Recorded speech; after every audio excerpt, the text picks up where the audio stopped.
ballaaran oo lagaga hadlayay xakamaynta aafada gudniinka fircooniga hablaha ayaa lagu qabtay howlka shirarka hotel Sanaag ee magaalada Eergabo.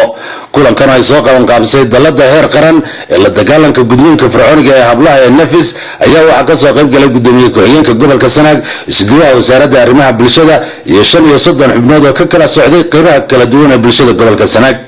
waana go'aan baa kulankaasi ka hadlay Xasan Maxamuud Cabdi oo ku hadlayay afka dalada Nafis oo faahfaahin ka bixiyay hadafka iyo ujeedada tababarkan looga gol leeyahay. tababarkeena wuxuu ku saabsan yahay gudniinka fircooniga ee hablaha iyo tacadiyada ka dhanka ah haweenka. hadii alla idmana wuxuu socon doonaa 3 cisho.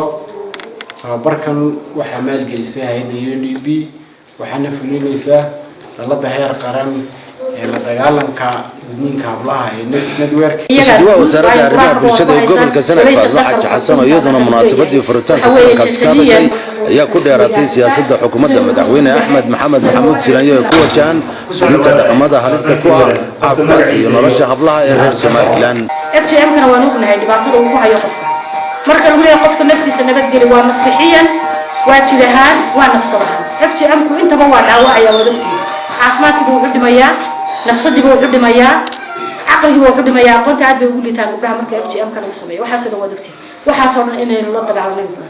ku-xigeenka gobolka Sanaag Ismaaciil Cabdi Xasan oo gabagabadii munaasabadaas ka hadlay ayaa ka qaybgalayaasha kulankaasi ku adkeeyay in muddada kulankaasi uu socdo ay ka soo saaraan qodobo dhaxalgal ah oo lagula tacaali karo ciribtirka dhaqamada halista ku ah caafimaadka haweenka ee gudniinka fircooniga ah.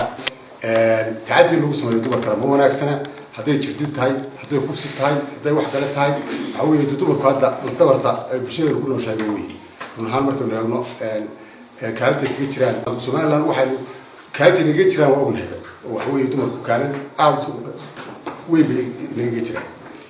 marka waxa weeye casharada inoo furmaya 3 maalmood ay hay'addu noogu qabanayso waxaa loo baahan yahay maadaama aad tihiin dadkii wax bartay ee wax yaqiinay ama hadday gudniinka tahay ama hadday ururada bulshada ka soo baxay ama hay'adaha dawladda ka yimi inay idinka faallootaan wixii aynu ka qaban karno wacyigelin inaynu sameynaa loo baahan yahay. ومحمود محمد حسن صراف تيفي قرنك Somaliland Eergabo.